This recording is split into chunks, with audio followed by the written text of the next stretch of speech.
नमस्कार, आप देख रहे हैं नेक्स्ट 9 न्यूज पॉलिटिकल बाइट और आपके साथ मैं हूं क्रांति सिंह। गौरव भाटिया का एक बड़ा बयान सामने खुल करके आ रहा है, जिसमें वो कांग्रेस और केजरीवाल सरकार को जो है मुंहतोड़ जवाब देते हुए नजर आ रहे हैं। अध्यादेश को लेकर के इन दिनों काफी ज्यादा सवाल जवाब जो है वो बीच में खुल करके सामने आए हैं, जिसके बाद जो है अब बीजेपी नेताओं की तरफ से भी इसका बचाव कार्यक्रम शुरू हो चुका है। इसी बीच में गौरव भाटिया ने अपनी तरफ से बड़ा बयान जारी किया है। बयान के जरिए अध्यादेश और केजरीवाल सरकार को लेकर के बड़ी बातें जो है वो कहते हुए नजर आ रहे थे। क्या कुछ कहते गौरव भाटिया, सुनिए। Just a few minutes back, Shri Arvind Kejriwal ji, the Delhi Chief Minister, also addressed a press conference.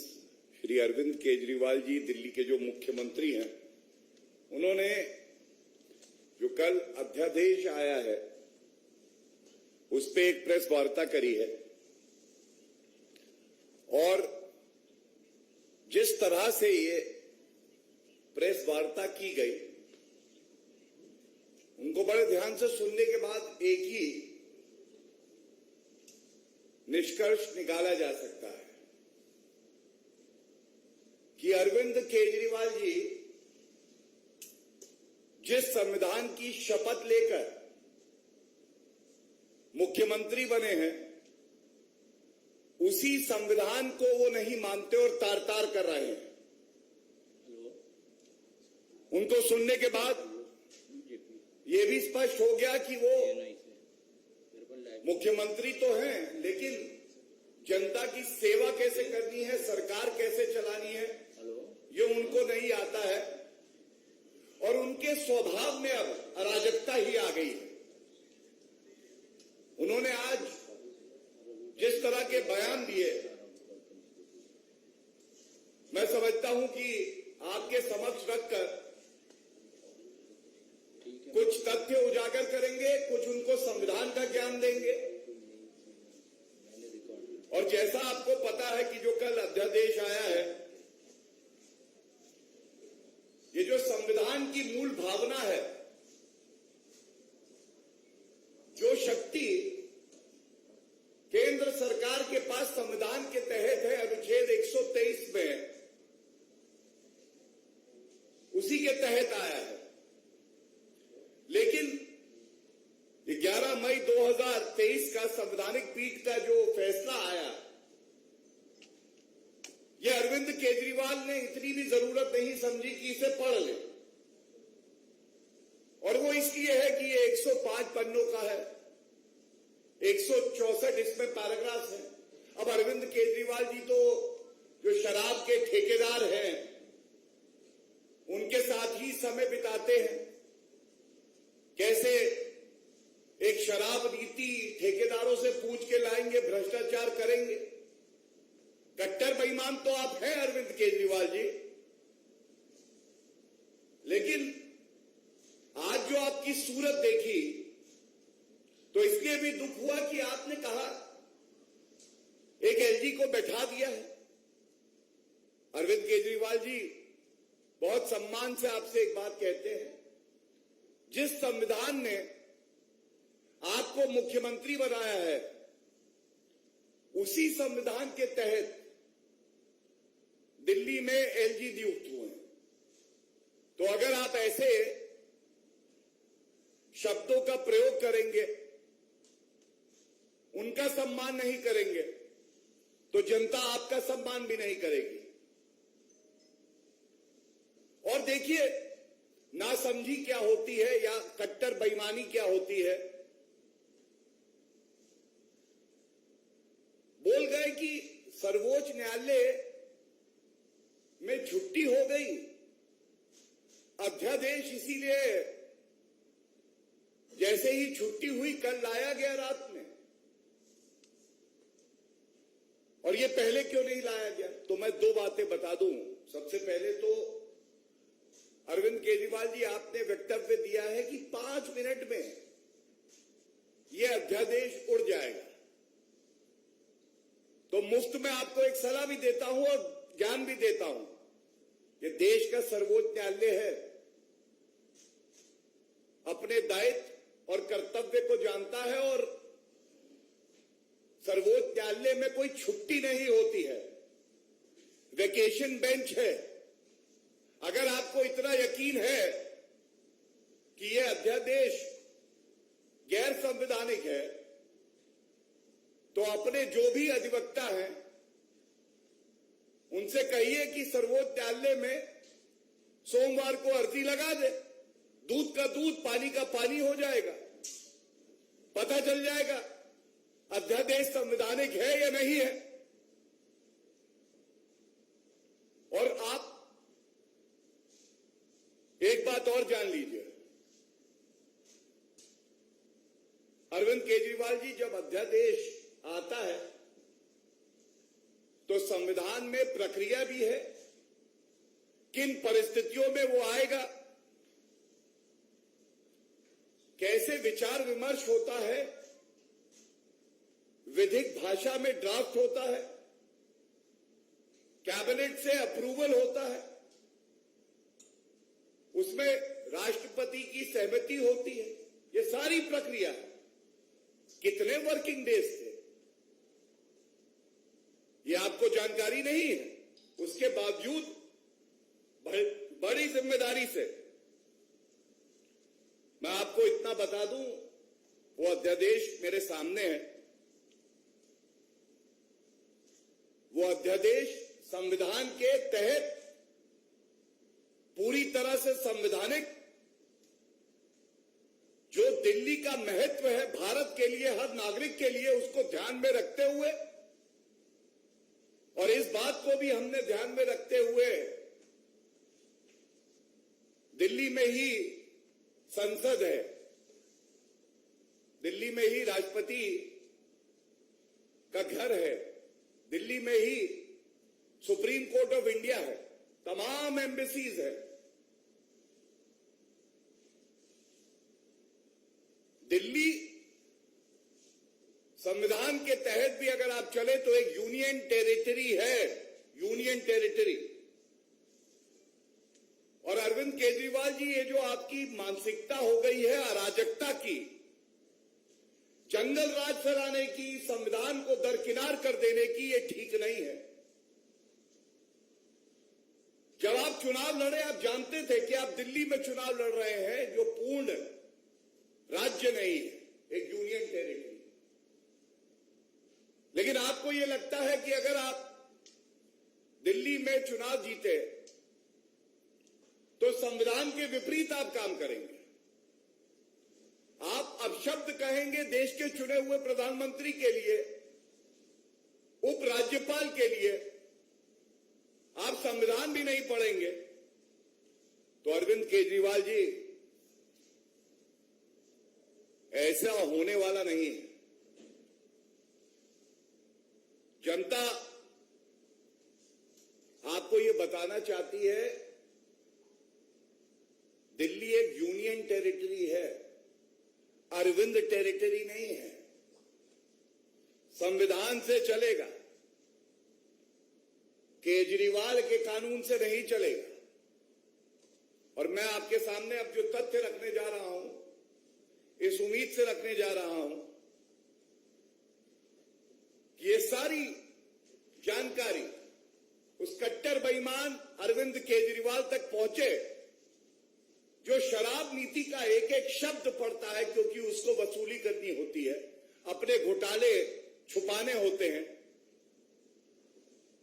लेकिन जिस संविधान की वो शपथ लेता है, उसी को तार तार करता है, और उसको पढ़ने का, अध्ययन करने का समय उनके पास नहीं है। आर्टिकल 239 AA ये बिल्कुल स्पष्ट करता है,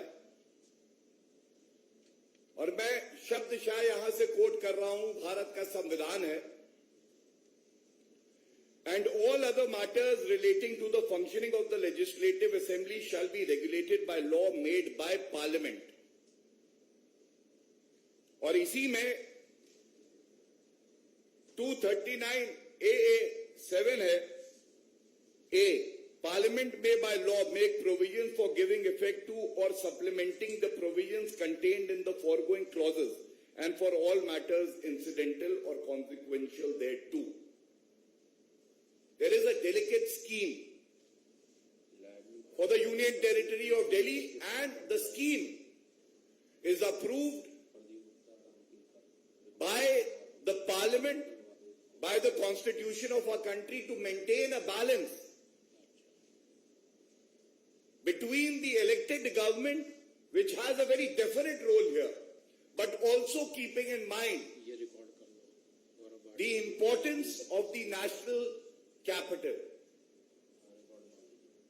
And it can't be said that if there is an elected government, it would destroy the spirit of the Constitution just to hide their own corruption. It would harass, it would threaten various government officers. आप प्रताड़ित करेंगे, डराएंगे, धमकाएंगे उन अफसरों को जो आपको रोकते हैं कि फाइलें चुरा के मत लेके जाओ शराब घोटाले की, जो अपना कार्य कर रहे हैं, जो आपको ये बता रहे हैं कि शीश महल में आपने घोटाला किया,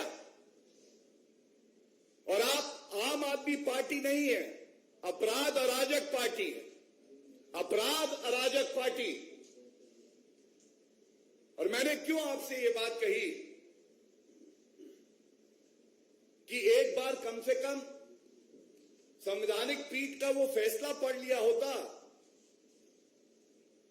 जिसके कुछ मुख्य बिंदु आपके समक्ष रख रहा हूं, शब्दशः कोट कर रहा हूं उस फैसले से। इस फैसले में बिल्कुल स्पष्ट लिखा है, in the absence of a law or provision of the Constitution, the executive power of the Lieutenant Governor acting on behalf of the Union Government shall extend only to matters related to the three entries, जो 3 entries दी हुई हैं, law and order, police and land। और उसके बाद जो अब पढ़ रहा हूं ये सबसे जरूरी है। However, if Parliament enacts a law granting executive power on any subject which is within the domain of NCTD, the executive power of the Lieutenant Governor shall be modified to the extent as provided in that law। और ordinance इसलिए आया है क्योंकि अनुच्छेद 123 खुद ये कहता है कि अगर पार्लियामेंट सेशन में नहीं है तो आप ऑर्डिनेंस लाएंगे, वो कानून का काम करेगा, और जब पार्लियामेंट सेशन में होगी तो वो अध्यादेश पार्लियामेंट के समक्ष रखा जाएगा दोनों हाउसेस। लेकिन ये अरविंद केजरीवाल को नहीं पता है। और एक और बात बताना चाहता हूं मैं उनको, जो निष्कर्ष इस फैसले में आया है अंत में, उसमें बिल्कुल स्पष्ट उन्होंने कहा है, the executive power of NCTD with respect to entries in list 2 and list 3 shall be subject to the executive power expressly conferred upon the Union by the Constitution or by a law enacted by Parliament। मुख्य बिंदु क्या है? केंद्र सरकार के पास शक्ति होनी चाहिए, संविधान के तहत वो है। अगर उस शक्ति का इस्तेमाल करके एक कानून आएगा तो वो कानून मान्य होगा अरविंद केजरीवाल जी के लिए भी, क्योंकि संविधान के तहत ही दिल्ली को सरकार को चलना है। अध्यादेश आया, कानून आ गया है, और ये कानून जनता के हित में ऐसे है कि आप अपने घोटाले जो उजागर हो रहे हैं उसके तथ्य इकट्ठे ना हो जाए तो आप अफसरों को डरा रहे हैं, धमका रहे हैं। आपका इतिहास भी ये रहा है कि आपने तो दिल्ली के पूर्व चीफ सेक्रेटरी को नहीं छोड़ा था, मारपीट करी थी। तो आज अगर उनको स्वतंत्र रूप में काम करने के लिए एक कानून आता है तो आपको दर्द क्यों होता है, ये सवाल आपसे जरूर पूछा जाएगा। और मैं सुन रहा था, इन्होंने कहा कि भद्दा मजाक है। अरविंद केजरीवाल जी, भद्दा मजाक ये है कि आप दिल्ली का चुनाव लड़ते हैं और जिस संविधान की शपथ लेते हैं, ना उस संविधान को पढ़ते हैं, ना सर्वोच्च न्यायालय के फैसले को पढ़ते हैं, और आपको ये लगता है कि तानाशाह अरविंद केजरीवाल जो कह देगा वो देश के संविधान से ऊपर होगा। ऐसा होगा नहीं अरविंद केजरीवाल। मैं यही कह के अंत करूंगा। आपका वक्तव्य सुना, आपने कहा हम लोग बड़े छोटे लोग हैं, जनता तय कर लेती है कौन छोटा है कौन बड़ा है, लेकिन जो आपकी सोच और विचारधारा बाहर आ रही है, आपकी सोच और आपकी विचारधारा वाकई बहुत ही छोटी है, संविधान विरोधी है और अराजक है। ये मैं बड़ी जिम्मेदारी से यहां कह सकता हूं। धन्यवाद।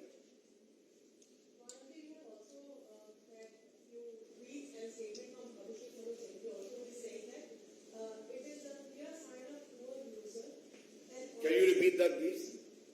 The ordinance that Centre is brought in it is a poor sign. It is a clear sign of a poor loser. And he also says that the ordinance is laughable and vindictive in nature. With utmost respect to my colleague at the bar, I would like to say no lawyer decides the validity and the constitutionality of any law, ordinance, or an act that is enacted in the parliament. I would only challenge Arvind Kejriwal. On Monday also the Honorable Supreme Court, because I am a foot soldier of the Honorable Supreme Court, is functioning. And he has made a very categorical statement that within 5 minutes, this ordinance will be struck down. I challenge Arvind Kejriwal that without wasting time, on Monday itself, he should file a petition and let the Honorable Supreme Court decide on the issue. Speaking for the Bharatiya Janata Party, there are well-founded reasons protecting the officers, ensuring that interest of the elected government, but at the same time, the interest of every common man who believes that the capital belongs to him or her also is protected, and whatever has been done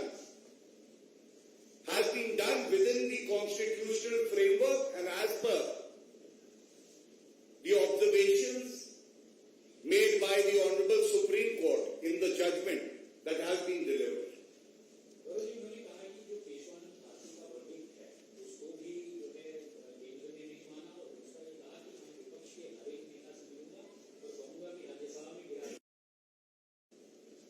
देखिए, ऐसा है कि